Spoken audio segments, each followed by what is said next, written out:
ensure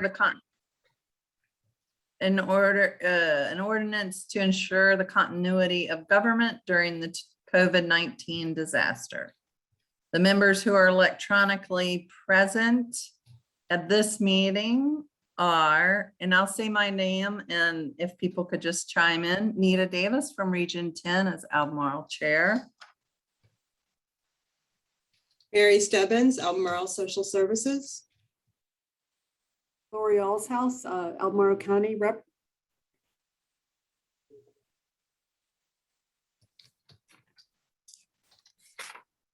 Kevin Kirst, Albemarle County Schools. Krista Gallia, Court Services Martha Carroll. Program Representative. Martha Carroll, Court Service Unit. Kevin Wazalewski, Albemarle Social Services. Bob Roach, Charlottesville Social Services.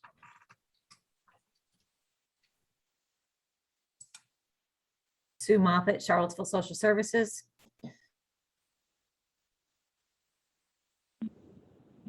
Misty Graves, Charlottesville City Department of Human Services.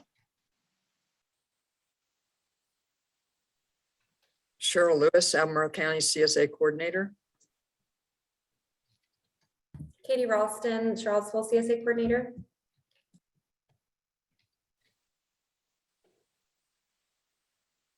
Am I supposed to say I'm here? Sure. Okay, Lisa Jordan, Albemarle County DSS. Thank you. The opportunities for the public to access and participate in the electronic meeting are posted on the Albemarle County website at www.albemarle.org/community/county-calendar. All right. Do we have any changes to the agenda needed or wanted?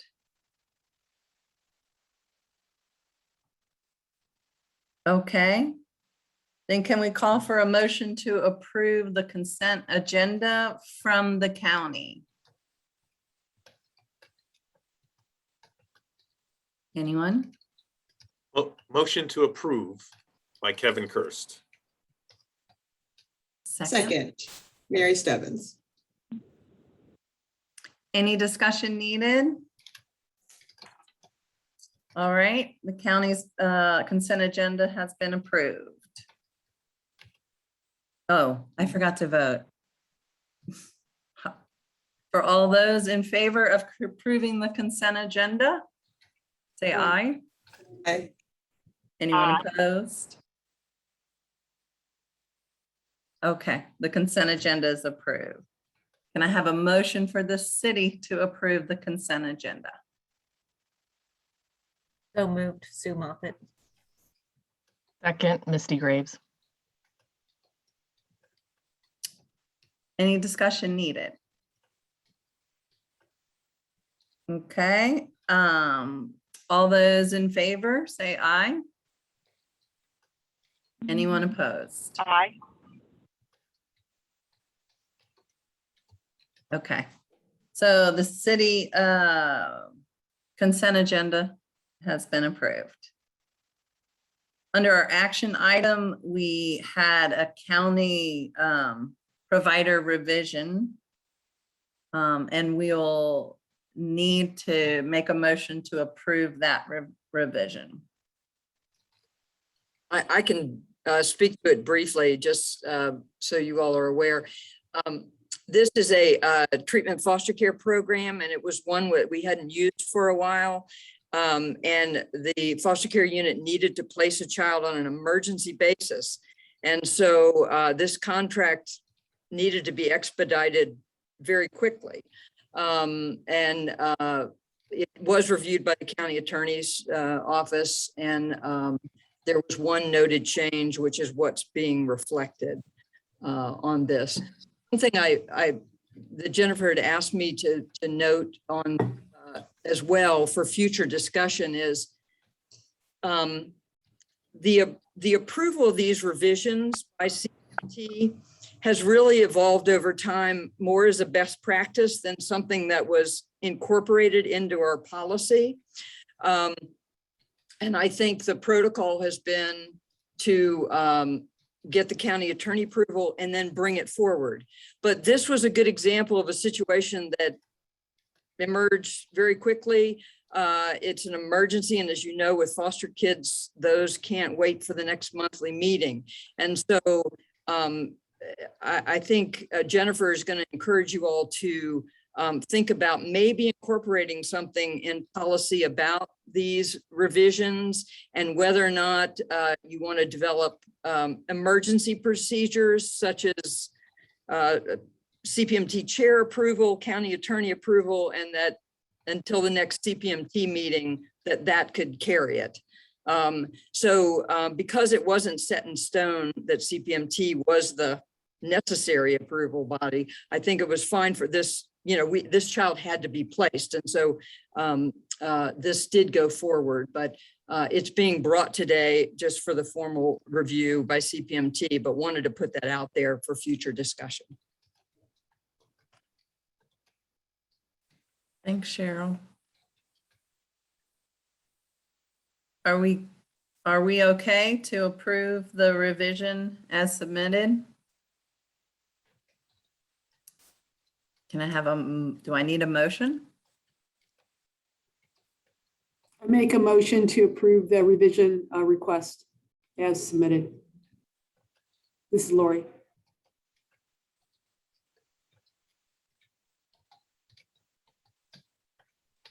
This is Erin. I second that. Sorry, I was late coming in. My computer decided to have a big moment, but it's better now, I think. Thanks, Erin. All those in favor of the revision?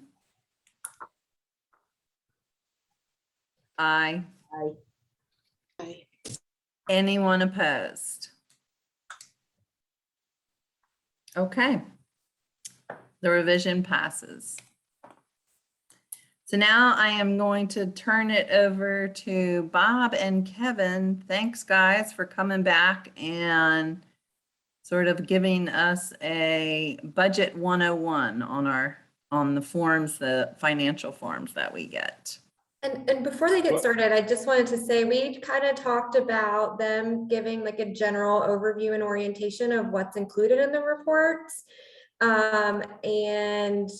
We can certainly talk about things that we like about the reports. I don't know that we would have time today to have a conversation about other things we would like to see and be included in the reports. It's definitely an ongoing kind of conversation, but wanted to start with like a general overview and orientation of what's already there, and maybe some comments about what we like, don't like that's already there before we get into, can we do this? Can we do that? Let's add this or let's add that. So just keep that in mind. Okay. So would it be more helpful, because I'm here prepared to give you the FY21 ending report and the first quarter of 22. So would we like to do the tutorial first? That kind of would make sense to me. So then the presentation might be more useful if there's something you don't understand about what you see. Does that sound okay? I'm seeing a lot of nodding heads, not shaking heads. So let me see. I'm notoriously horrible for sharing a screen, but let me see what I can do here. Hopefully everybody can see my screen now. Hopefully it should have this is what we would call the summary page. So I'm gonna, typically we send you PDF copies of just the report, the pages that are currently part of the report. You don't need to look at the bottom. Since I've been here, the 17 years I've been here, if it was ever included in this report, it's probably on one of these tabs. We just don't update them.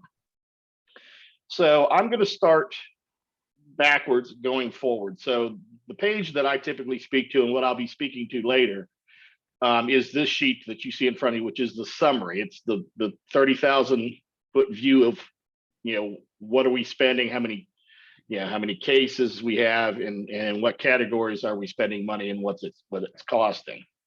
So typically in a given month, you get 4 reports or 4 different spreadsheets from us. And then on the quarters, you'll get a 5th one pictorially showing a 5-year trend of expenditures up until that point for whatever given quarter, or like today, you'll see the final picture of FY21.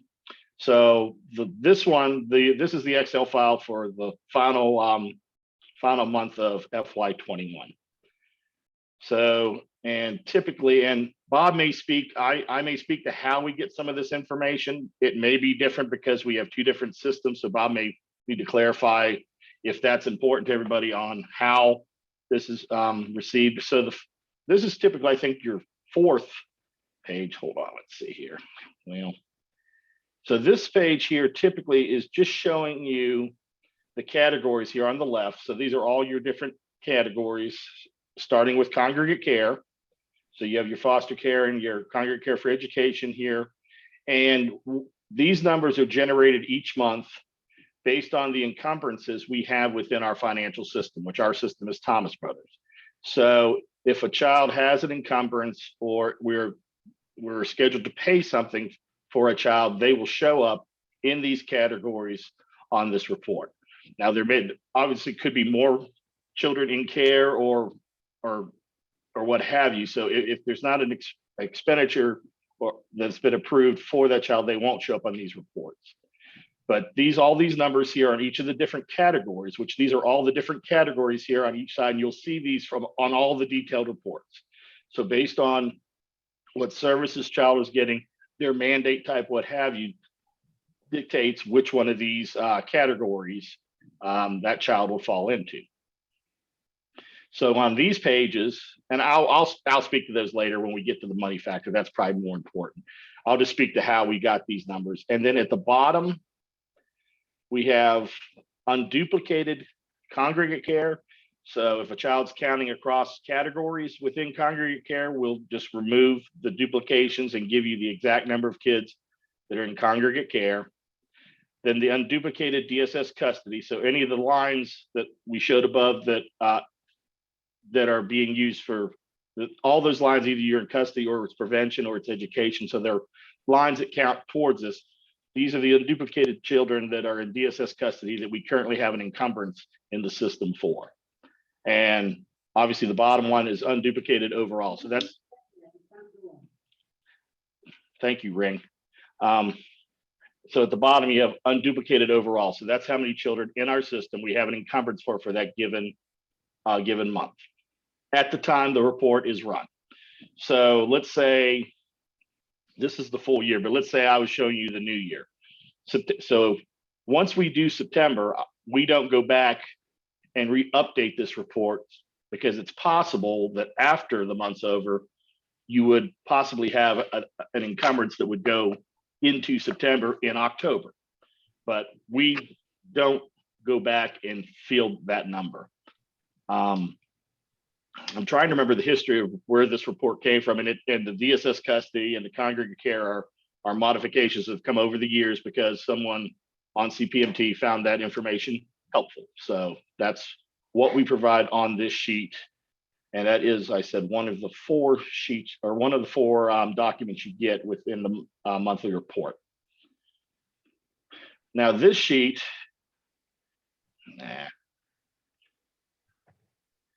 might be more helpful for me to, hold on just a sec. I think I'm going to go to the PDF, because these things are set up more for us to work within to get the report done. Let me get the PDF up here. This is probably going to be a little easier for us to follow. I just want to jump in. I'm kind of letting Kevin take the lead on this, because he was around when these reports were first modified to the look that they have now. And everything you're seeing on Albemarle is exactly the same thing that you would see from Charlottesville's. They should be pretty much matching. So we had the same exact tab with the same information on our reports. Okay, so do you guys now see the PDF version of this, I hope? Okay, so this is probably simpler. I can run through, although I will have to zoom in on some of these. So, so here is the report we were just speaking of in PDF form, and in its totality. And oh yeah, at the end, there is a year-to-date column that will show for how many children year-to-date through each category, each of the unduplicated categories below. So this sheet here is the same thing. And what you'll see on the three sheets that are not the summary sheet, each of these reports starts out with your categories of CSA on the left. So in here they are combined. You have your Congregate Care at the top, and then all the other mandated services, and then your non-mandated at the bottom. So this report here is showing you what the September's expenditures were, well, in this one for FY21. So you have September expenditures, then it's going to show you your total expenditures for the year at that moment in time. And then any refunds that we receive, whether we receive funds from child support, Social Security, we had a canceled check, whatever that may be, those amounts monthly are refunded to the proper lines in which the expense was incurred. And then you'll see you have year-to-date refunds and then the year-to-date expenditures. So for FY21, we had $10,441,956.62 in expenditures. Over the year, we had $152,721.28 in refunds to come to a total of expenditures for the year of $10,289,235.34. And as you come over, the next columns here really are, we use, so pool fund allocation. So for the year, we requested $11,779,862.31 from the Office of Children's Services to be able to cover our costs.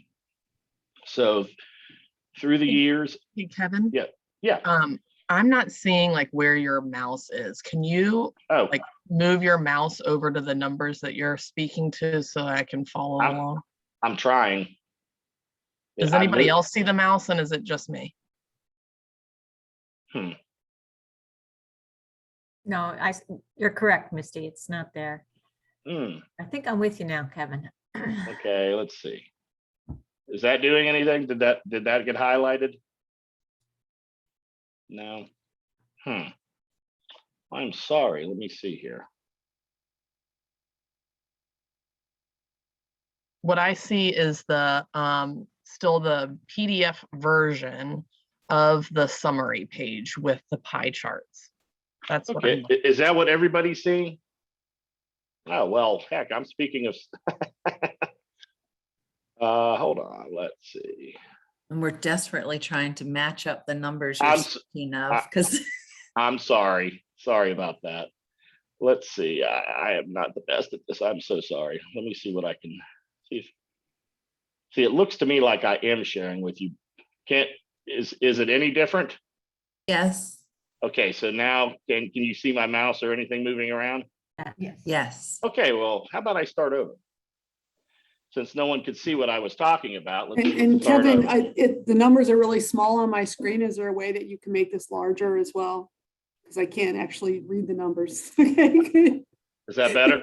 It really helps. Appreciate it. And while we interrupted your flow, can I ask a question? No, Sue. No, yeah, of course you can. The percent increase or decrease from the fiscal year figure, is that the same month in the previous fiscal year? Is that the last month of the previous fiscal year? What is that? It matches up month to month. Okay. So September is compared to the September of previous months or previous year. I'm sorry. So yeah. So we try to time them up because you actually have 15 months in which to pay every fiscal year. So we try to match up month to month to try to be to see where we're at. Okay, so did no one see well, we did go over the case one on Excel, so you guys did see that. So again, this sheet is showing you current and year-to-date expenditures by category. So you have every category that we can possibly spend CSA money in here on your left, starting with Congregate Care and going down through the other services all the way to non-mandated. So in this column here, and everybody's seeing my little hand moving around? Okay, good. So September expenditures are here.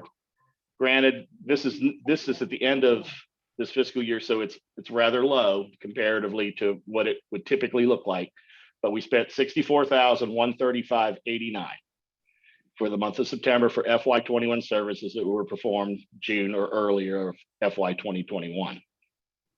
The next column you have is your year-to-date expenditure. So for the year, we spent $10,441,956.62. Now, the next two columns are your refunds, which I said this could be children in custody that child support enforcement is collecting money for. They have Social Security, a check has been canceled, or a refund, whatever that may be. Every month we put in expenditure refunds to offset our costs for children in our care. So for the month of September, we had $1,030 that we refunded back. But for the year to date, we were recouped $152,721.28. So as you come over the year to date, this net year to date expenditure column takes the gross amount, takes the refunds that we credited back for monies we've received, and Albemarle County spent $10,289,235.34 for FY21. And then down here, the $121,311 down here is the small non-mandated money that was not utilized much this year, if at all. Typically, the court services unit has in the past used those funds for items they see fit. So we're going to move over here and please just interrupt me if you guys have questions. I can't see it, so just interrupt me if something pops into your mind as you see it. I'm sure it's probably more helpful than trying to hold on to that question until I'm quiet. That may not happen. So we're going to move over, and this is quite the long sheet. So here, this total FY 2021 pool fund allocations probably won't mean much to you all. This is in the beginning of the year, the Office of Children's Services gives us an allocation. Yeah, I don't know where they base it on, but typically throughout the year, when we get near the end of the year, we run out of those funds. I think I don't remember what our amount was to start with, 8 million, maybe something like that. So if we run out of funds, we have to request spending authority or reimbursable authority from OCS to continue spending and claiming reimbursement. So for this year, in total, we requested $11,779,862.31. It's higher than what our expenditures are because it's just easier to ask for more. If we don't use it, we don't use it. But if we don't have enough and it gets close to the end of the year and we have to request funds from OCS, it could be a time crunch to get those funds here. So here, what you would have, so you have your allocations, and now you have your pool fund balance. So granted, this is the end of the year, but this would tell me I still have 1.4 million that I can request reimbursement for if we were still going forward in this year. So as this figure gets closer to 100%, it's triggering us to possibly, hey, we might need to ask OCS next month for more money to make sure that our reimbursement isn't declined because we have insufficient funds. Now, this is completely different than the budget the county sets forth that we can spend. This is just the allocations that we've requested from OCS. And one thing I know we are going to add, I don't know that we have yet, we are going to add the county budget on one of these sheets. I don't think we figured out where we're going to put that yet, just to keep that in line. Then if we're, because this year Albemarle was a little bit over budget in the local government side of expenditures, and it was a weird COVID year where a lot of things came in and the volumes I had never seen before near the end of the year. So just to help us keep up with it, we're going to add the county budget somewhere in one of these sheets, probably on the summary page where we haven't gotten to yet. So again, what you're seeing here is just in total the pool fund allocations. Now the allocations when we request are by each of the CSA lines. I just don't include that here. I just don't know that would be useful, but we're required to state to OCS, well, where are you running short? Where are you going to need the money? And we throughout all the 10 to 12 CSA categories, we do tell them where the encumbrances look like, or where the expenditures look like, where they're going to come from. And over here, I'm going to move you all because I can't see. So over here, you have the number of cases in September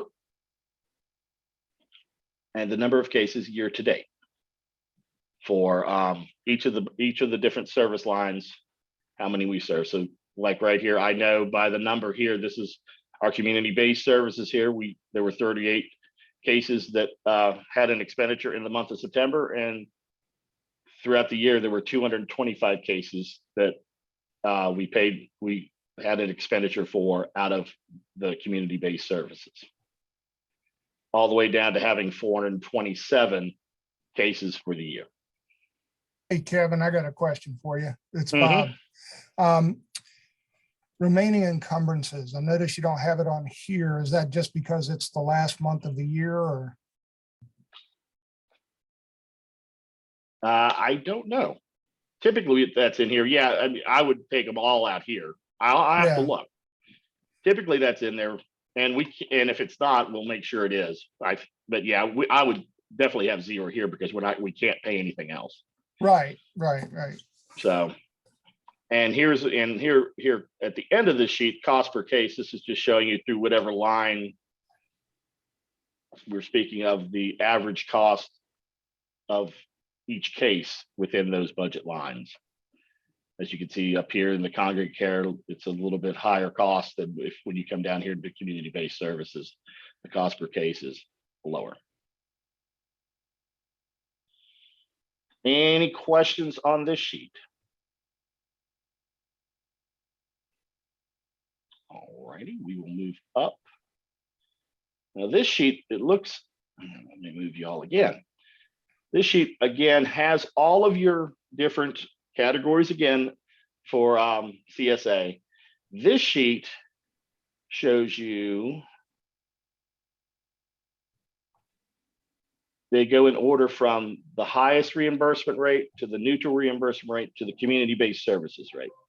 So for Albemarle County, the higher reimbursement rate is for Congregate Care. And if Congregate Care is used, 55.92% is local dollars. If we choose to use these lines for any expenditure or service for a child.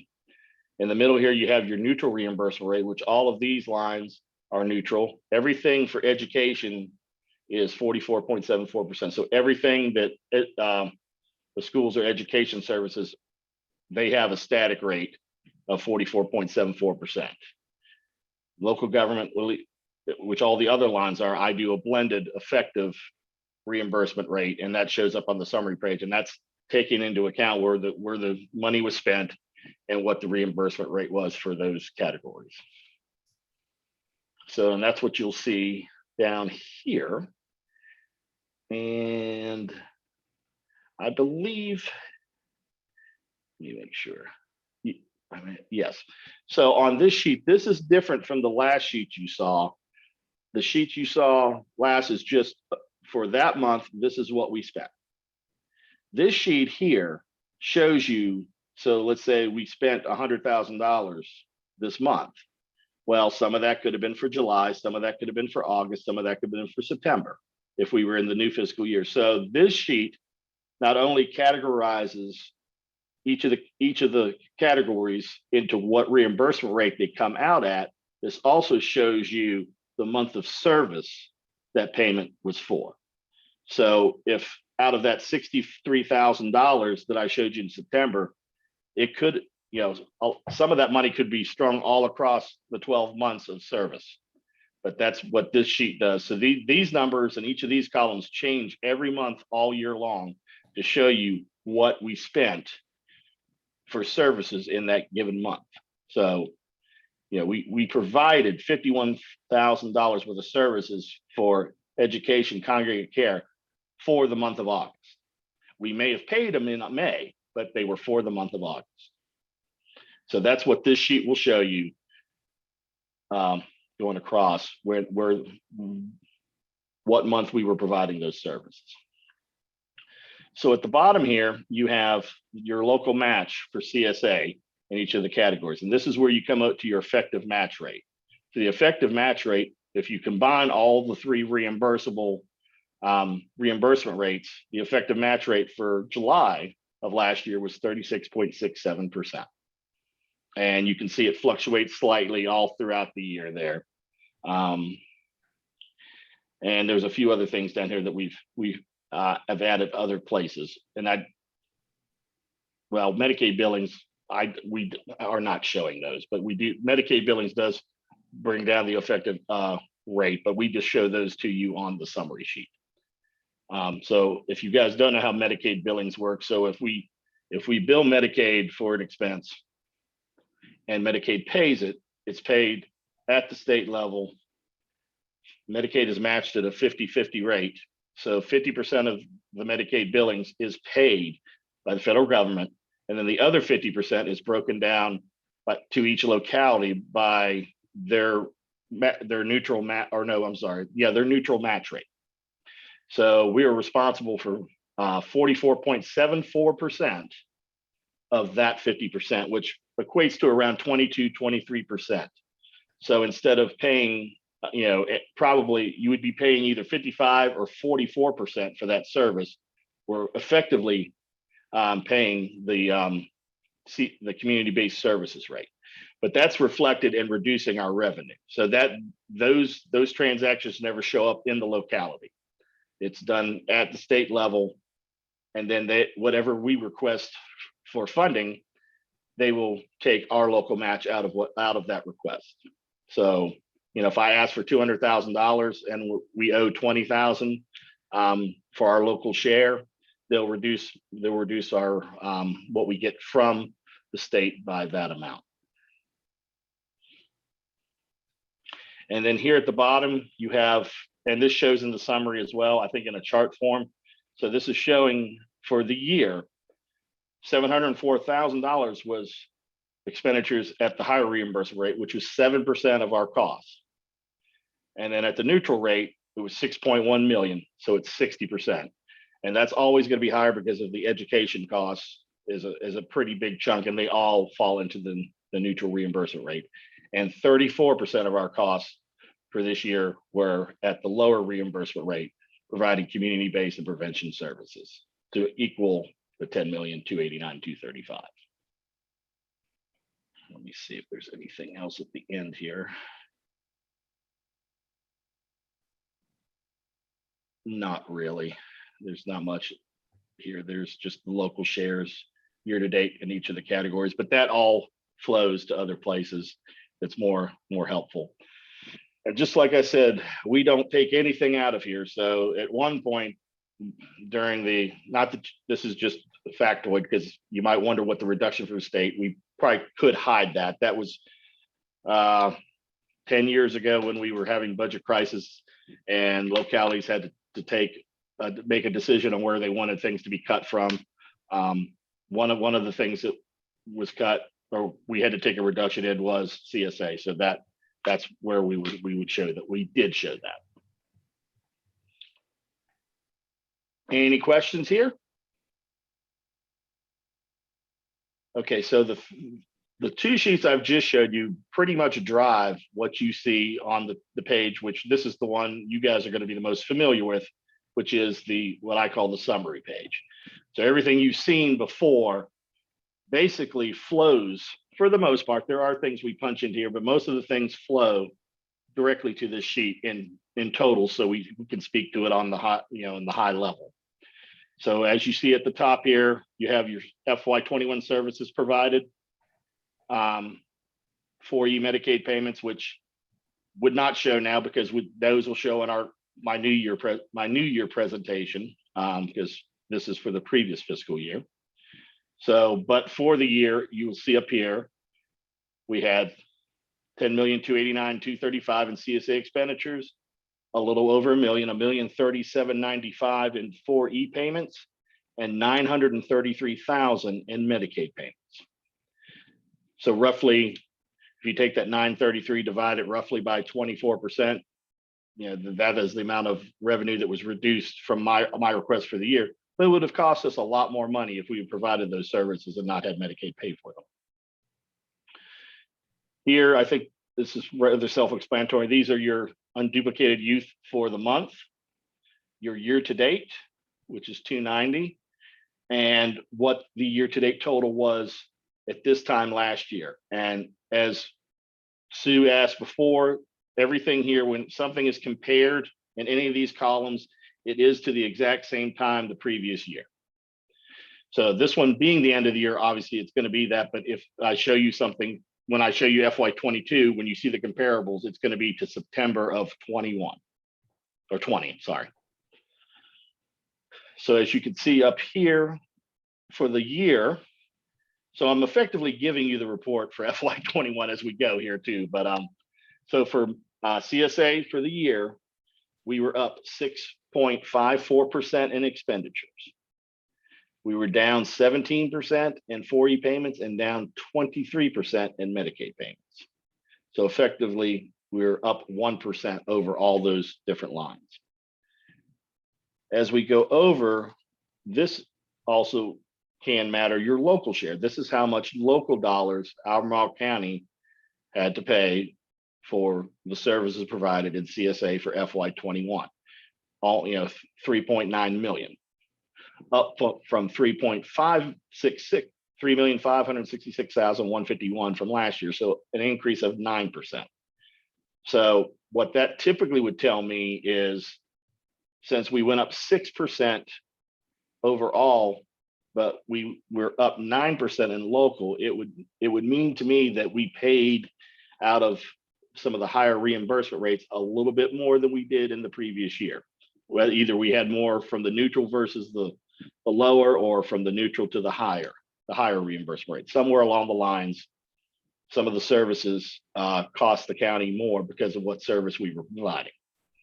Kevin, I have a question. Would that have anything to do with just not getting as much the 4E and Medicaid reimbursement as well?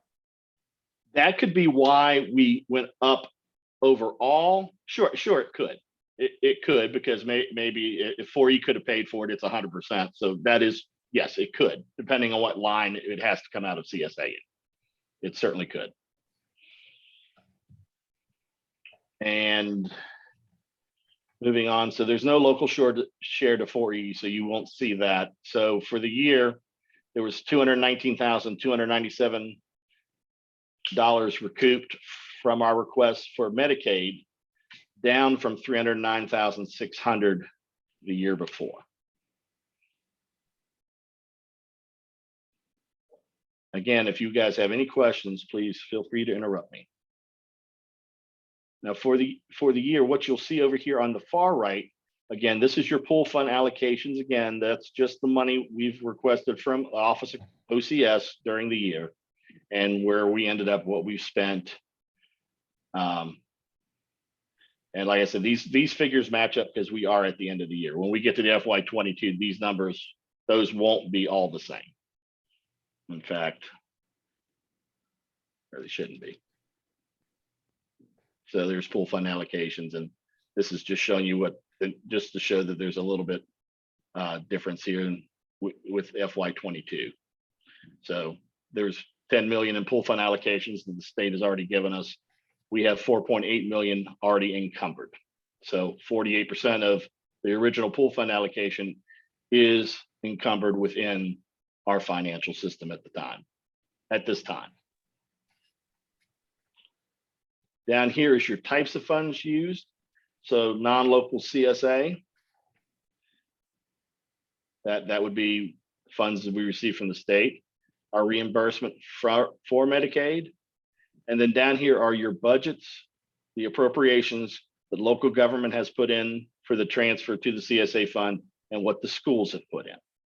And this will show you the encumbrance factor on those based on the budget. So it shows you that we were a little over on the local government side for the year, and the schools did have enough funding to provide all services for the year. Kevin, in that grouping, I know we've been working over the years, right? And it's been a while, at least for the schools, having to re-ask, to up its budget. But that fund balance, it says zero, and I know we talked about it in the past. We've been planning on sort of building that up for the rainy day. This this fund balance here is if we budgeted fund balance. We did not budget fund balance. Got it.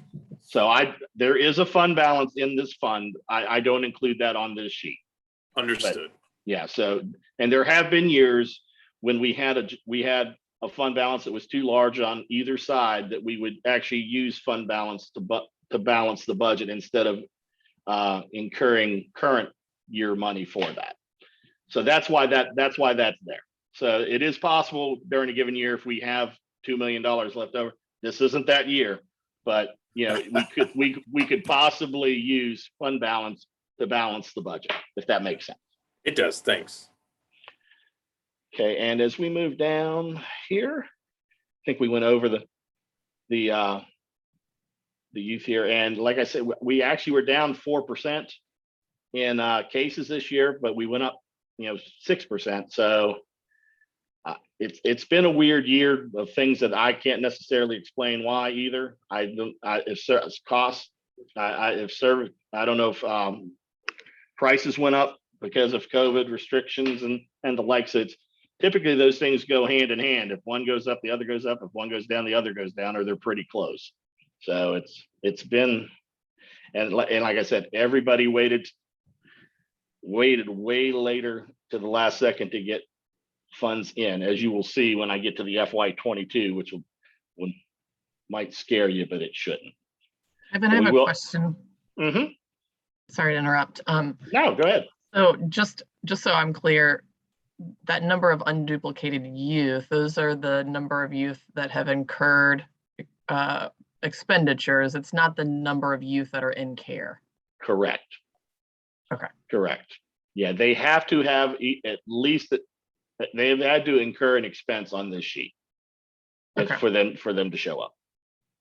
And this is going back, but I was holding on to a question. And this is just a terminology, me educating myself on the terminology. What's the difference between a reimbursement rate and an effective match rate?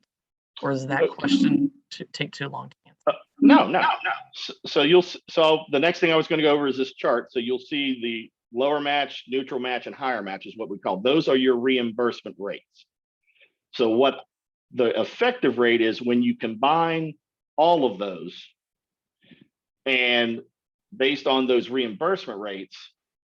So let's say I have $100,000, and if I'm claiming $100,000 and I put it through the wheels of OCS, and they give me $50,000 back, even though there was different reimbursement rates based on whatever that expenditure was, my effective rate is 50%. Okay. Does that make sense? Mm-hmm. So, and that's as we come down here. So this is what was on the other sheet that I said populates over here. You have the same information here on this summary sheet, what we spent in each of these lines, but based on these rates, this effective match rate tells me if I add all these up based on where we claim them, this is how much each effectively what each service costs us locally. And the information to get out of that, like, what does that tell you? Is that like, where do we want it to be, and how do we influence that? The more you provide prevention and community-based services, that number goes down.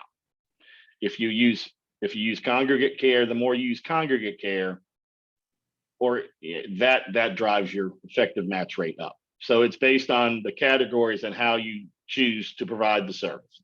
Got it. So, and this has been just I can't remember how long ago. It's probably even longer than 10 years ago. Everybody, all around the state, everybody has a different reimbursement rate based on based on the county and how wealthy they were determined to be, I think in 1993 or whenever this was created. About 10 years ago, I think try to go towards a more community-based preventive style, that they created the 3 match rates. So basically to try to stop people from using congregate care. So before, it was complicated even before that, but once you add these 3 reimbursement rates in, it's even a little harder, but that's basically how that came about. So, and as you see here, that's that chart. So you have your average cost per case, which really is taking your total expenditures, dividing by your total number of cases. So each case within the system on average costs $35,480. And we just keep track here of local only expenditures. So things like this can happen where, you know, something we didn't follow the right channels on getting an expenditure approved beforehand, or we, you know, let's say an invoice comes in now that was for May of 2021. Well, I can't get reimbursed for that now. The Office of Children's Services is very clear. September 30th is the cutoff.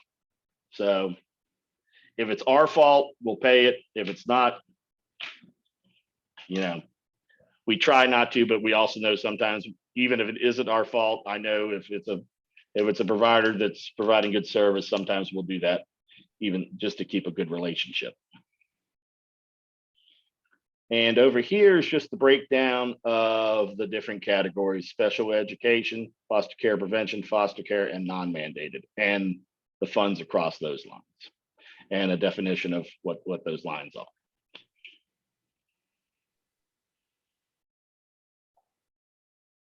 So Bob, did I leave anything out or anything you'd want to add? Because I'm to the end of my sheets. So, or if anybody else has any questions or something wasn't clear or a question you were holding on to, feel free to speak up. Hi, Kevin. This is Lori. This is really a great overview, and I really appreciate how you walked us through it. It was really helpful. The one question I have, and this may be going where Katie doesn't want me to go, but what would be so intriguing to me is you are so close to this and you see these numbers all the time, is what is it that you would say to us, like, look here, guys, this is really important, or this is something I'm seeing that I'm concerned about, or this is good news. Is there thoughts you have on that? Well, I mean, coming from my vantage point, I'm watching the trends to see where we're talking about a lot of money in a volatile fund. It's not, we can't just say we're not going to pay this, or we're not going to spend, not going to take care of this child. So it's more important to me to really just watch the total numbers, the trends, because the last thing any of us want to do, if we have to do it, we want to know in advance is if we're going to have to go into fund balance, or we're going to have to go back to the board for more money, because everything here is mandated for the most part. So that's what I watch, is the expenditures. It's also intriguing to see, and you want to see the local costs go down. You want to see that go down as well, if you can. That means we're providing more preventative services, services in the home. We're not, not putting children in congregate care. So those are kind of things I look at. Are the case numbers going up? So you might see that, and you can predict that the expenditures, even if they haven't gone up yet, may. So those are the things I look at, and this is the sheet more or less I look at when I review this, and I dive into the other sheets or into other things I have available to me, so I can provide an explanation of what's going on, or something that we need to be on the lookout for. Does that make sense, Lori? Yes, thank you so much. Those are the valuable tidbits. I feel like sometimes your report comes to the committee without those little tidbits of Kevin's insights. And I think, like I said, the one thing, and probably it'll be on this sheet somewhere, probably over here in this fund type, I think we lose sight sometimes, it is, I mean, I have it in other places, but if you're just using this, I do want to add the total approved local or total approved budget for the CSA fund on this sheet, so that we can keep an eye on that to make sure that we know if we're running into an issue. This year it may not have worked, because all of these things happened over the summer when people just started, I don't know what they were doing. They were keeping them on their desk and not getting them in. I think I had one request for one of the months close to $1.6 million, and that does not normally happen. So So what you're saying is people turn bills in later than they usually do, so they had an They- expenditure, but we just didn't know about it. Right. And the problem with our system, we try, because within business services, we don't know if an expenditure or an encumbrance that's hanging out there is going to be paid or not. We really rely on our caseworkers, and we're short-staffed here now. It's just another thing for them to do that doesn't rise that high, and I get that. We ask them, hey, in this stack of things, is this going to be paid? Is this going to be paid? And if they tell us, we'll take them out of the system to try to keep the encumbrance number mean something. But I mean, it's been really tough lately with staffing shortages and the like to get that encumbrance number looking weighted. So but even though our encumbrance number is going to show we're over, I know we're not going to spend that. I kind of, I think when September rolled around, we spent 63,000. I think the system said, well, you're going to spend 833,000. I was like, oh, no, we're not. I know we're not. But but I do want to add the total budget on here. So we do have the local figures here, which are the local, the local matches, but having that in total would be nice to have on here, which is one thing we are going to add. So with that, this I'm going to take unless anybody has a question. Now, if you have any more questions on what I've presented as far as just the report itself, feel free. I also feel if we were looking at this is the presentation for Albemarle for the last one for FY21. So are there any questions on either of those, or would there be, maybe you guys were looking at the report mode more than hearing the numbers? So if you guys would like me to go through and redo what I was saying about FY21 and not more looking at the numbers than the report, I can do that as well. I think the only thing I have is a question, and I don't want to take into Bob's time or others' time, but you'd said if we looked at the next first quarter report, we might be worried a little bit about the numbers, but we shouldn't be.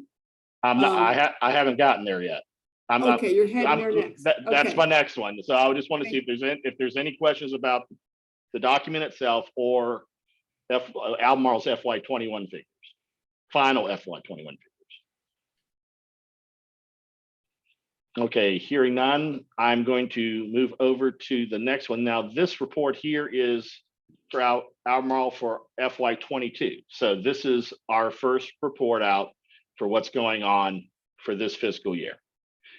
So as you will see, for September, we had $763,000 in expenses. We have a net of $1 million,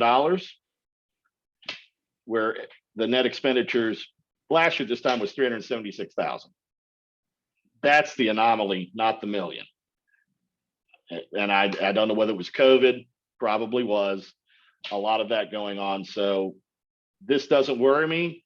It makes me make sure I'll look at it as we keep going forward. But as we know, numbers in the first quarter of a year are very volatile and changes. I don't think this is an issue right now, and I'll show you when we get to, well, I'll go to the chart right now. So as you will see here, here's the first quarter expenditure look over the 5 years. So 2020 and last year was the anomaly. We are slightly higher, which we will monitor, but it's not the sky's not falling per se. Might be leaking, but it's not falling compared on those numbers. So we are slightly higher than we have been, but not to the percentages you're seeing on the sheet versus last year. And again, that was really helpful. The sky falling would be that we are overspending what we have. Right, but Okay. it would be, and it's slightly higher than anything we've had over the past 5 years, but still within range, but something to monitor, something to take note of as you know, when we get to the next report. Now, if something's going on, you can see it. It's just so volatile to take 3 months worth of data and try to extrapolate into a 15-month time frame. It's just not enough time to know, but enough data to go, let's keep an eye on that. And I'll be the first to raise the flag up the pole if we if something is really out of line. But for now, it looks terrible, but it's not based on a lot of data just yet. For the year, we have 162 youth. So that's up 63%, would be the same thing. All these numbers are based on payments made. So if you didn't submit an invoice, I didn't count, the child did not count in here. So basically the same things you're seeing that of why up here, up in the financial P or in the financials, not to be worried, same with the cases. And for that being said, here's your breakdown of where the expenditures are coming from and what percentages they're coming at. Neutral match is at 67 at this point, higher match at 5%, and at the lower prevention community-based level, 28%. Effective match rate, which we've been going over right now, is at 38%. Average cost right now per case is $6,300. And we've had $920 of local only expenditures. And again, you have all the same reports we have just gone over back here that populate our summary sheet. I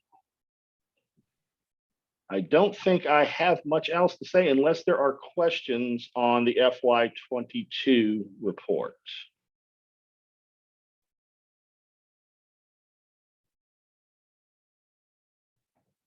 Okay, well, I'll stick around. Bob, I'm gonna stick around and see how Charlottesville's doing. Let me stop sharing here for you. Thanks, Kevin. That was really helpful. I appreciated you going through all of that. You guys are more than welcome. And if there's something you would like to see that won't take us a week and a half to get, we'll be happy to add it in. So if you guys want to talk about that, certainly let us know if there's something that we're missing or something you would like to see, and we'll tell you if we can get it. And if we can, we'll put it somewhere in one of these sheets or create a new one.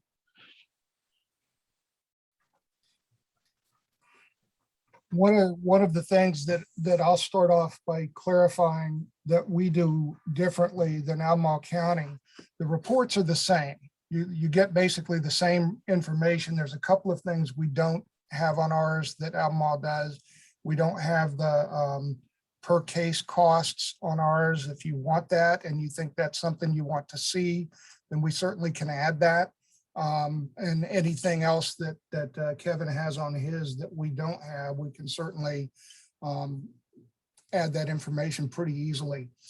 But the one thing we do, unfortunately, that is that we send out what we called unreconciled at the beginning of the month. And then later on in the month, we'll send the final or reconciled reports. And the reason is because Albemarle uses Thomas Brothers. We actually use a very old version of Harmony that does not allow us to give you the encumbered amounts accurately right away. We have to go through a manual process to get those numbers.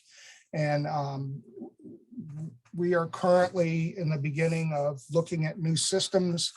How long and when that'll happen, it'll be sooner probably than later, but the hope is that we won't have that issue and we'll be able to provide reports, accurate reports earlier in the month, just like Albemarle does, and we won't have to do this reconciled piece. So that's usually when you have these meetings, you're looking at our unreconciled reports, and they're not far off from what the finals are going to be, but the encumbered amounts, in order to get those, our system doesn't allow us to do that currently. It would be inaccurate at best. So I am going to share our final fiscal year 21, just like Kevin did. I hope I'm going to. I believe it is this one.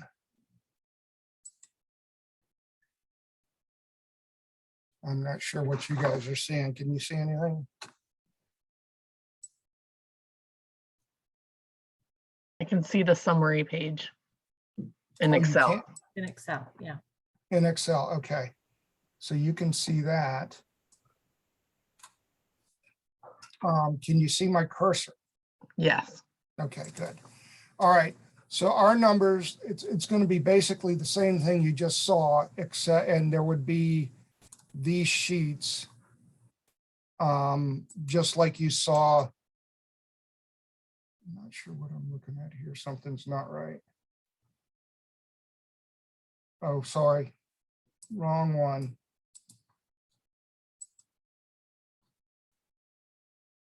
Let me try sharing this one.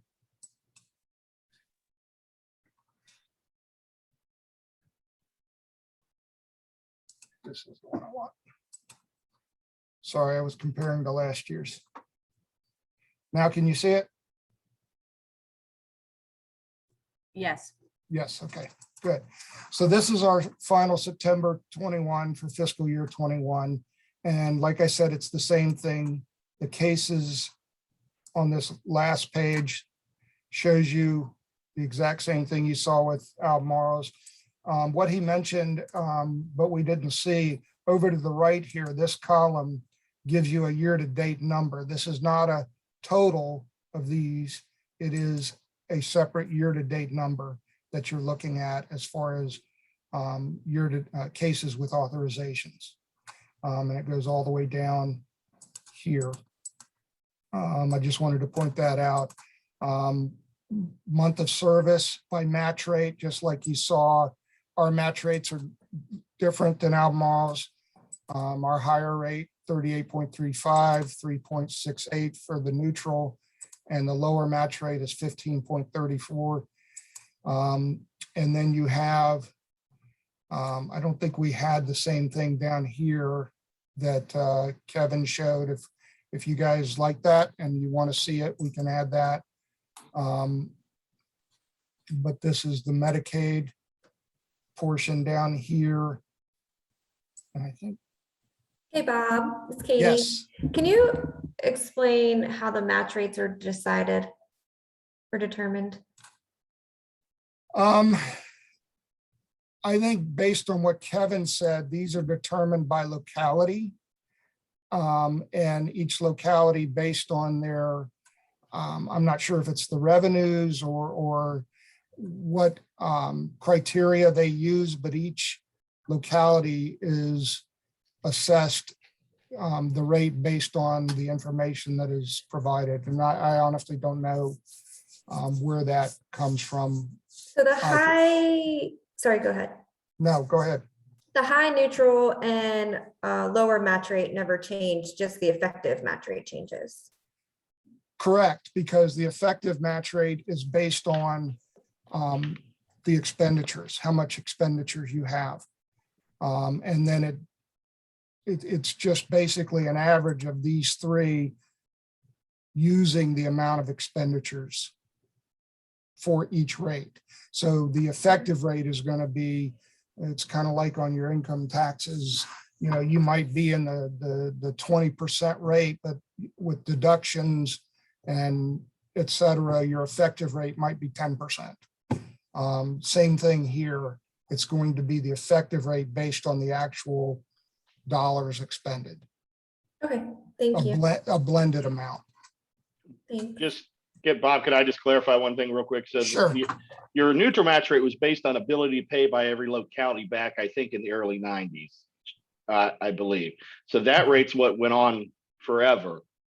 And then when we got to the point where you said trying to keep kids out of Congregate Care, try to provide more preventative services, I'm pretty sure the lower match rate, you take everybody's neutral and divide it in two. I think it's 50% reduction. And I think the higher is a 25%. So I think those are, they are static percentages as to how you get to the higher and lower rates. The neutral rate's the one that's different for every locality. And that's how you get to the different lower and higher. There's a percentage, but it's based on your neutral. Right. And I can see that just here exactly what you're saying. That amount is half of that. And probably 25% of that plus that would give me that. So that's what Kevin's pointing out. Coming back over to our summary sheet, it's the same thing. As I asked Kevin when he was showing it, this column here normally would show any remaining encumbrances, but because it's the last month and September 30 is the cutoff, there literally, we're not going to pay anything. Nothing else is going to be paid. So there's no remaining encumbrances. But in the rest of the year, there would be amounts in that column. And you'll see that. You saw that with the September for fiscal year 22. Same here. And each of these columns, it's pretty much exactly the same thing that Kevin showed for Albemarle County. We had for September 34,000, which again is small because it's the last few straggling, expenditures that come in that hadn't been paid yet. And as Kevin said, that could be from any time during the last fiscal year. It could be January, it could be June, it could be last July. Just trying to make sure everything gets in. This is our year-to-date number, 6.8 million. These are our refunds. It's a positive. It normally would be a negative, but we had something here. Trying to remember what that was. I think we had to pay something. We had refunds sent to us that we shouldn't have been refunded, so we had to send them back. We got them in a prior period and we had to return them. So that's why this is a positive down here. And that's year-to-date refunds and then net year-to-date expenses. And like Kevin, this is our pool fund allocation that we expect to get from the state. And then I'm trying to look at the columns here. Total expenses and encumbrances. There's no additional remaining encumbrances. So that's, and we came pretty close to the end. We did have to ask for additional funds at the end of the year. And if, in fact, we had to ask twice. They changed how our calculation is done. And so when we asked for the additional funds, they split it between state and local differently than we were expecting. So we ended up having to ask for another smaller amount in order to get our state allocation to cover our expenditures for the year.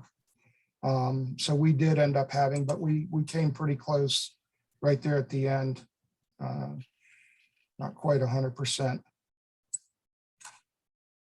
And then coming over to the summary page, you can see again, September, these all flow over from the other pages. We didn't have a whole lot in September, mandated amounts, and then the full repayments totaling 44,000.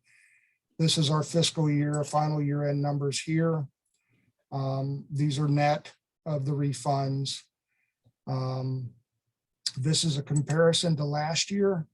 And you can see we're down across the board here. And this is the second, when I was looking at these reports from the past 2 years, this is the second year in a row that we have gone down pretty close to the same amounts.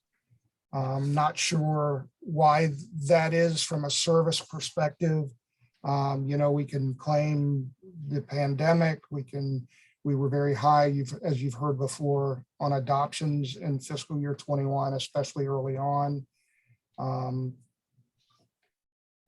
a service side, I think we would need to take a look at what's going on there and where the referrals are coming from. Fiscal year 21 local share for us is here. Local share from last year, pretty much down again. Our total expenditures have been down. Coming over here, these are the allocations from the state. I'm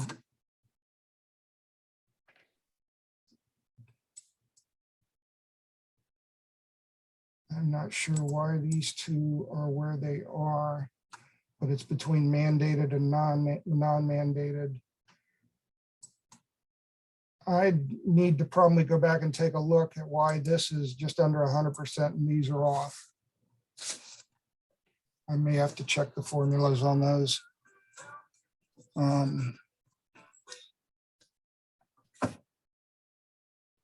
But I know that the 99.94% is correct. And as Kevin said, it's going to be the same over here. I'll have to take a look at these two numbers. Number of unduplicated youth for is August. It should be September. That should be September, sorry. 10 year-to-date 240, 292 compared to last year. So we're down about 17-18% there.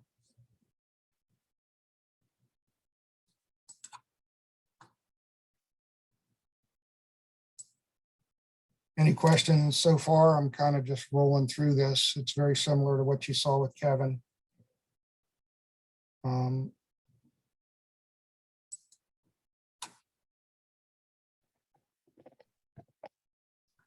Sorry, my mouse is not working properly, so it's jumping all over the place. Appropriation, again, another typo here. I apologize. That should be fiscal year 21. And this is our local budget. And it pretty much stayed the same as the prior year.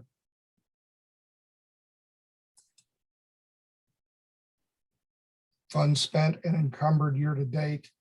This should be the same as this number, just because there's no additional encumbrances right here. The total CSA right here.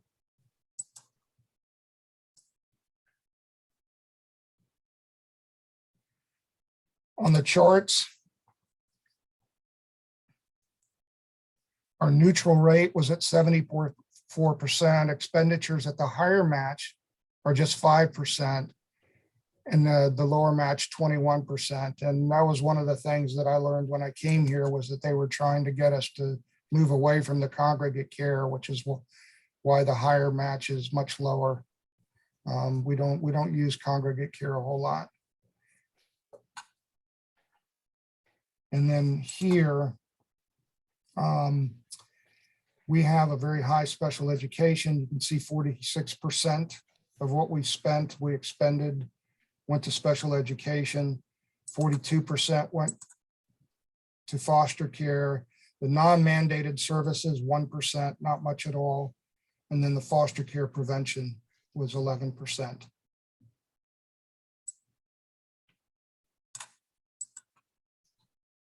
Sorry, mine is the actual Excel spreadsheet. It's not a PDF. So when I click on stuff, it kind of moves around. And you can see our effective match rate here is the 27.9%. That's a blended rate of these three percentages. It's basically, like I said, it's just taking into account the expenditure. You can see only 343,000 at this rate, 5 million at this rate, and 1.4 million at this rate. Well, that blends into a 27.9%. I did not do, I apologize, I forgot this was a quarter end and a year end, so I did not do the 5-year. I did not update that. I can and send it out with the update with the typos corrected also. Any questions on the fiscal year 21?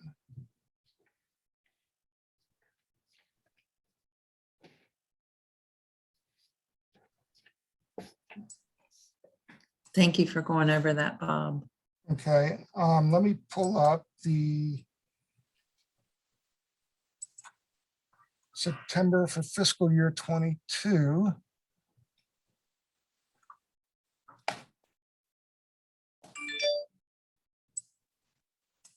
It's this one. Okay, can you see that? Good. I'm not going to go through the other tabs. I'll go over the summary sheet. Our numbers are way down compared to last year. It's easy to get alarmed, but I do know that there are a number of things. The first quarter is always going to be lower than it should be in my mind, but ours is down significantly because we have not paid a number of expenditures for July, August, and September. A lot of school stuff came in October, and a couple of months of some other larger vendors came in September. So these numbers are down, and you'll see the percentages. We spent 135,000 and only 280,000 year to date. Both July and August were very low. I think when we get the October statements, you'll see a significant jump in these numbers. So like Kevin, I am not alarmed at this point. I think as the year goes on, it sort of levels out. We do tend to get some of the bigger invoices, bigger payments or expenditures after the fact, especially when you're talking about the schools. These numbers are very low. You can see compared to last year here, we're significantly down compared to a year ago at the same time. And where that really reflects, and Sue actually asked me about this, is that when you look over here, our special education is only 2%, and that is not accurate. I know for a fact that we have some very large, or several months worth of, or a couple of months worth of special ed bills, invoices that are being paid here in October, as well as a couple of other providers. So that really skews these charts when you look at it. Maybe not so much the one on the left. This is probably low, the 20.07%. I would think would be low. It'd be nice if it stayed that low, but I think I would expect that to increase over time as more expenditures are included in the reports. So I think the first part of the year, especially the first quarter, is Kevin used the word volatile. You know, it takes a few months for things to kind of smooth out and have numbers start to make more sense as far as expenditures go. It'd be nice if we could get some of these paid more timely, but we didn't have them to pay them timely. So that was somewhat out of our control.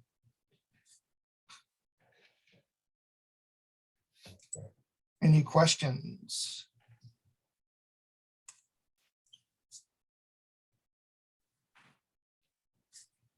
And you can see up here where it says unreconciled, that's because these are not final yet. I'm really in talking with providers, vendors, I should say, for new systems, and we've talked to a couple already. That's probably one of the first things I ask is questions about how I can get the numbers quicker without having to do this manual process. And so far, everyone we've talked to has been positive in that direction. So, and eventually we'll be able to provide more accurate, more timely reports. All right, well, thank you for going through that. I guess my question to this group is, now do we want to have a discussion? We want to think about it. How do we want to move forward at this? I don't think we have a lot of time to have a discussion about this. So letting this information sit with us and thinking through, and we can put it on the agenda for next week of sort of, I mean, next month for, you know, what do we want to see? Is there any, you know, how would we change this, if at all? Thank you, Bob, and thank you, Kevin. You're welcome. Very much so.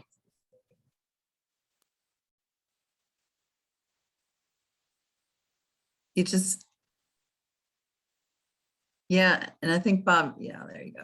It's just an unshare. Okay, guys.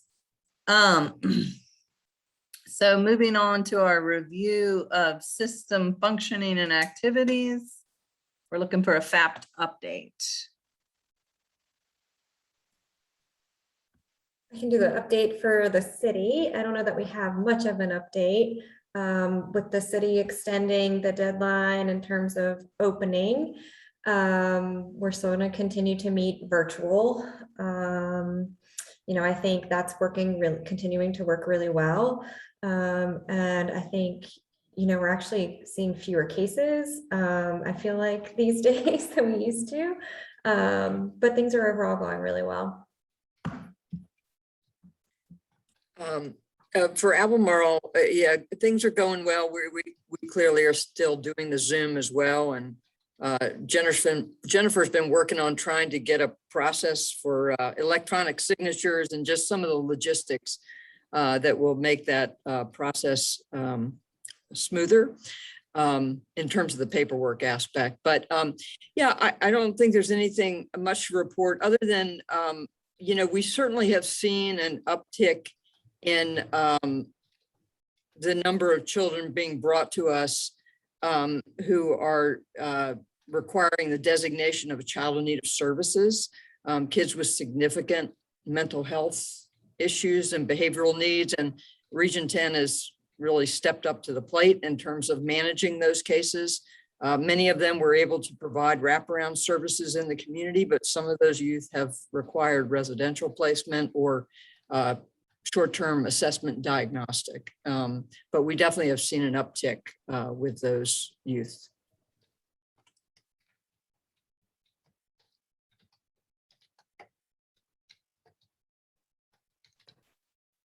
All right, review of routine foster care expenses and FAPT approved expenses. Katie, what do I do with that? What is that? If there's any questions. Oh, of the ones sent out. I'm sorry, I'm starting to get really tired. Yeah. Are there any questions of this?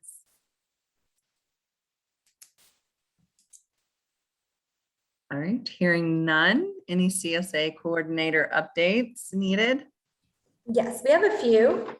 And I'm gonna try to get, I know we don't have much time. And I'm gonna have to jump off maybe early and go get my kids if we're not done soon. But a couple of things. We had a state coordinators meeting recently and a couple of different things came up.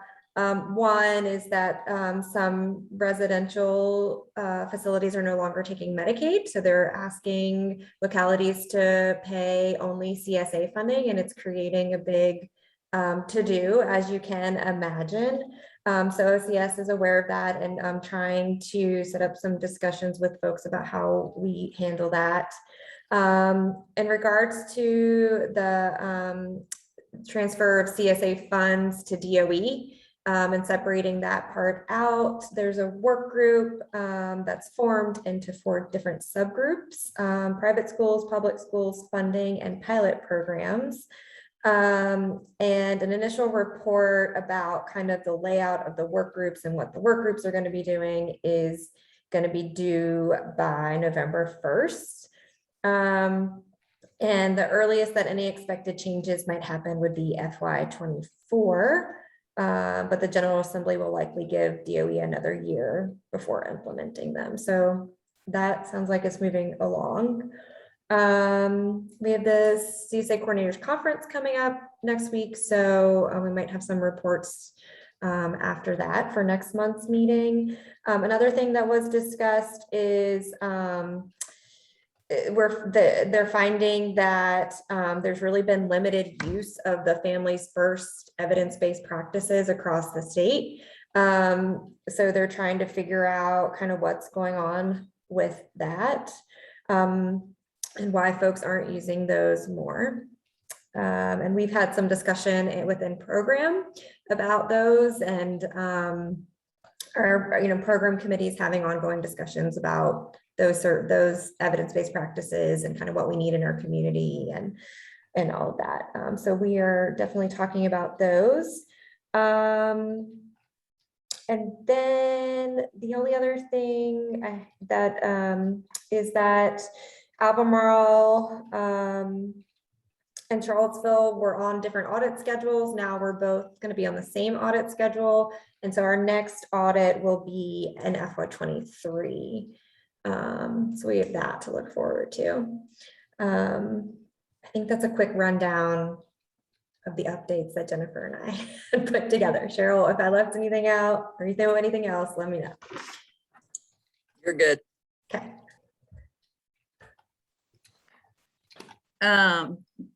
Did you want to go over the OCS communications? Yes, I'll do that part.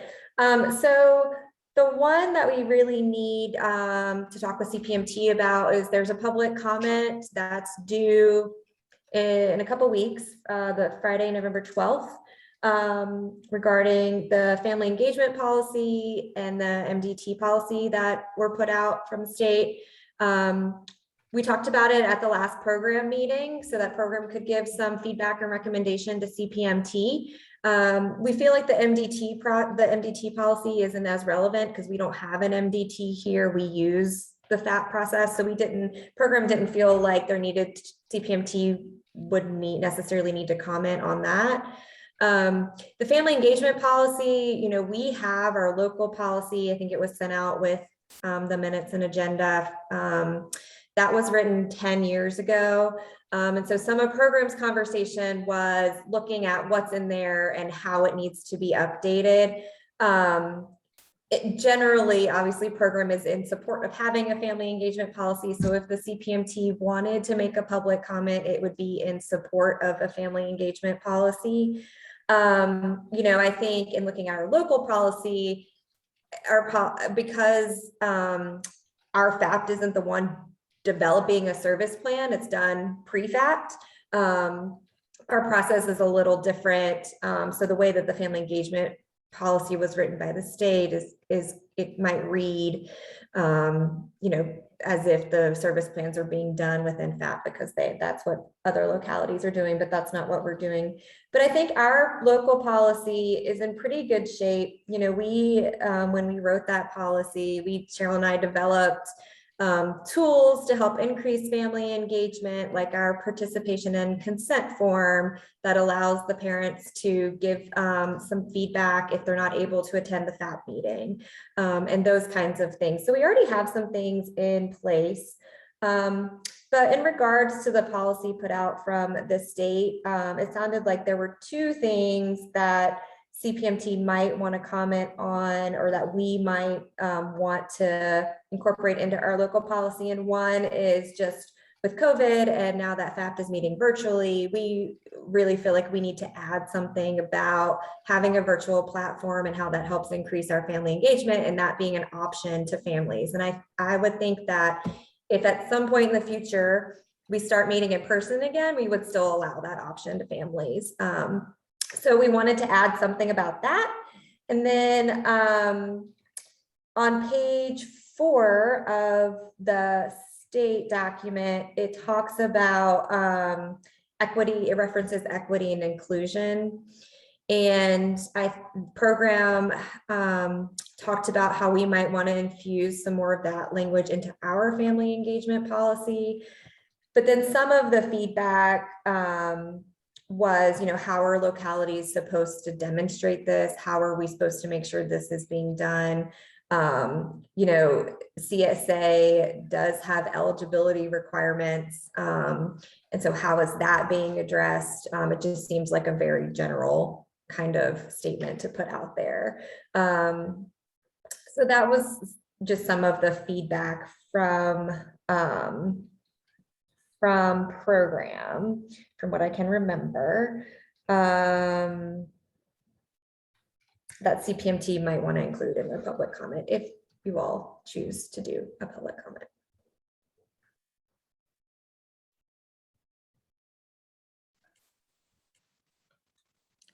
Thank you. So in the past, when CPMT submitted a public comment, sometimes we, might use a template that we already have from another locality or from another, like from social services directors league. I don't know remember what the technical name for that group is. But, you know, sometimes they have a public comment that we might copy, but I don't know if there is one for anything for any of these. So we may need to draft something and submit it. And usually it's signed off on by the CPMT chairs. Yeah, the league hasn't put out anything, at least not at this point.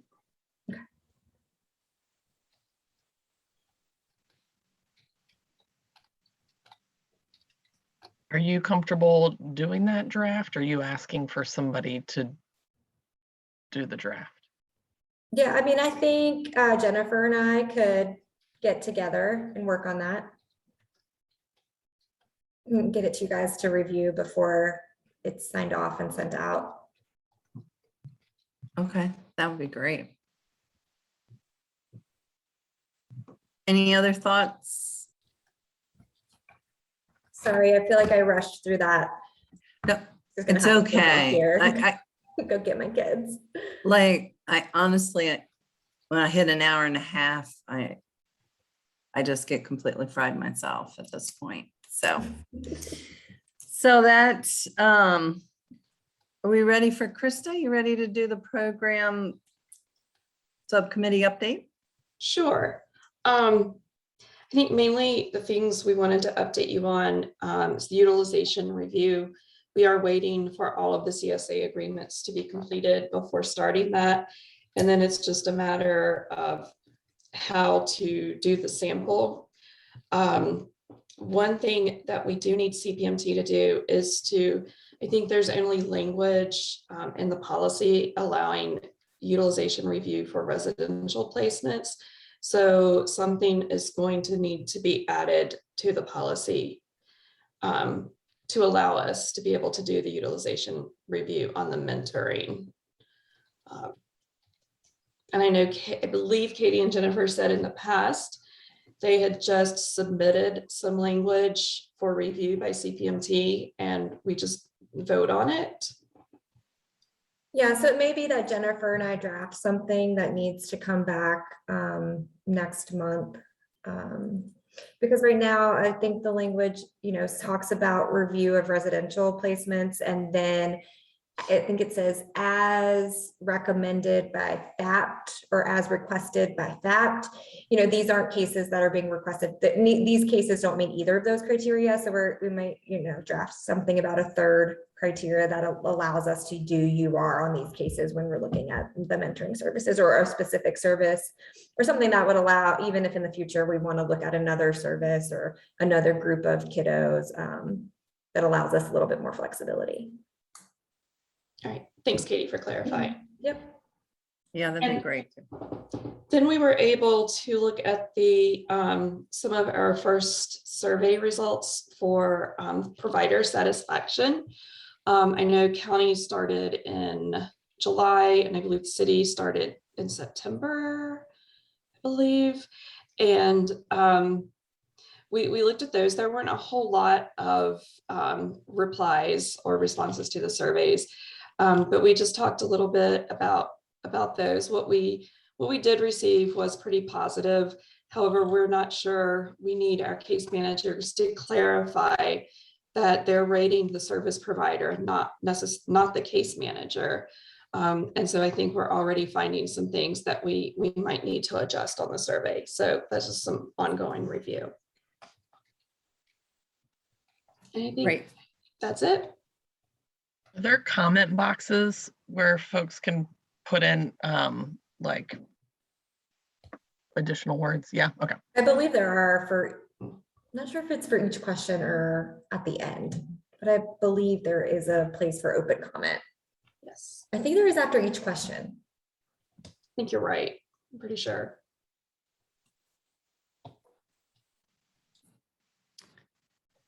Okay, next on the agenda is last time we met, we talked about the non-mandated funds, and I think Misty, you brought it up, and I think at that note, okay, it was the non-mandated funds that we saw zeros out because CSU, the CSU has been opening up using other funds from Families First. And so we talked about the potential of creating a work group. I got this from the minutes. You're Does anyone good. remember this discussion? Yeah, Oh, and Mary, please. I'll take over. it. Thank you. So Dying here. since our last meeting, I reached out to Martha Carol about this, and so I think, so I think we just want to have further discussion, I think, between both social services, probably the CSA coordinators and the CSU, is probably who makes sense to be on that work group to just talk about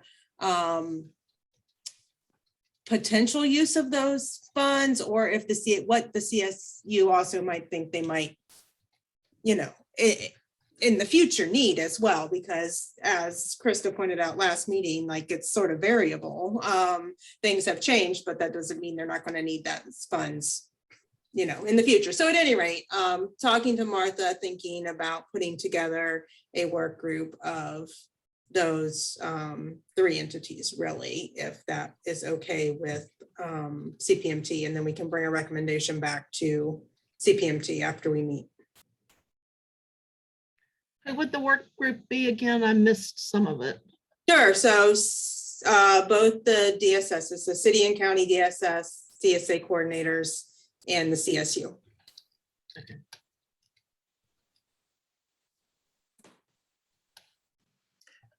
I mean, that sounds great. Is there any discussion on it, or anyone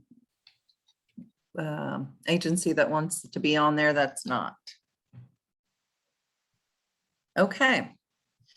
So we're down to other business. That's where we have our work plan and our strategic plan. Today, when we did the financial reporting, that's sort of part of our strategic plan, because we are looking at, I can't remember what the actual goal is, but utilizing outcomes and looking at, what is it, Misty? What is the actual goal around financials, getting the financials to report what we need to see and understanding what they are. And so working on a format, we'll put that as our work for next month.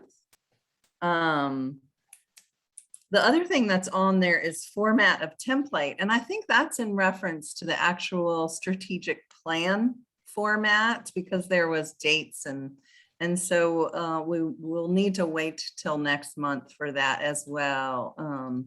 Unless Cheryl, you had some work that Jennifer and Katie, they were working on that, and no, she didn't. Okay. Yeah. So that stays on there. The other was the roundtable discussion of DEI. And I did what I chose, when we obviously don't have time today to talk about it, but I just chose a grid that will show you. I'm going to send it to Lisa to send out to everyone. And it's a grid that really marks sort of movement of organizations along the continuum of sort of racial oblivion. Actually, this grid is actually, the first one starts with kind of anti racial equity. But typically they'll start with the oblivion to an inclusive, multicultural, thriving organization. And so the grid is sort of self-explanatory. And what I thought was, that may be a good way for us to begin a discussions about where we see our agencies on this grid, because all our organizations are working on racial equity, inclusion and diversity. And so when I glance at it, you can be in multiple places, but we'll just use that as discussion and put that on the agenda for next month, if that sounds like what folks want to do. And something else to consider, Nita, is instead of thinking about our own agencies, it might just be a good place to start just to look at CPMT as the functioning body that we evaluate together. It can be both and, but it just might be. Yeah, I like that idea. More applicable for the CPMT. I don't think that we can do it without thinking about our agencies, but I think it might be helpful to think about CPMT and how we fit together and where are we as a group. I think that's a great idea. Thank you for bringing that up. I'm not sure the grid will, that might throw you when you look at this grid, and we may need to have some other resources to look at CPMT because, yeah. All right. Any agency updates? Okay. Hearing none. Oh, Lori. I'm not an Oh, agency, but I do have an update. I don't know if this is a good time, because I'm gonna have to actually, I know we're ready to wrap up, but I may have to jump off if we don't wrap up soon. But I just wanted to share with the group that I am retiring from the county of Albemarle. My last working day is November 30th. I'm very excited about it, but it's another person, leaving, and Phyllis left a little while ago. But I wanted to just say thank you for allowing me to serve with you and to learn about this process and these amazing things that each and every one of you do on behalf of our community that really need amazing services. So I've just been so impressed with everyone. And I also just wanted to mention that some of you might know Ryan Davidson. He worked at the city and he is in the budget office there. He's now in our budget office in Albemarle County. And he's going to be joining on my behalf. And he's going to be a wonderful addition, fabulous background in finance and budget, as well as working with agencies and all kinds of things that the city has worked with on their own and in coordination with the county. So anyway, I just wanted to mention that. And it's not an agency update, but I thought that might be a point I could just get it on record here. So anyway, I want to thank you. And I actually have to go to a board meeting at 6 and have to do some prep. So I'll hang in here. We just got a few more minutes to close out, but if it goes a little longer, you might see me head out. So thank you. thank you. Thank you, Lori, for all your work on CPMT. All right, any other announcements, agency updates? Okay. We're gonna, do I have to do anything about to adjourn the meeting? Is there a, no, it's adjourned. A little dance or a song. You can sing An us out. interpretive dance of adjourning. Jackie would be so proud if you did it. See you next month. All righty.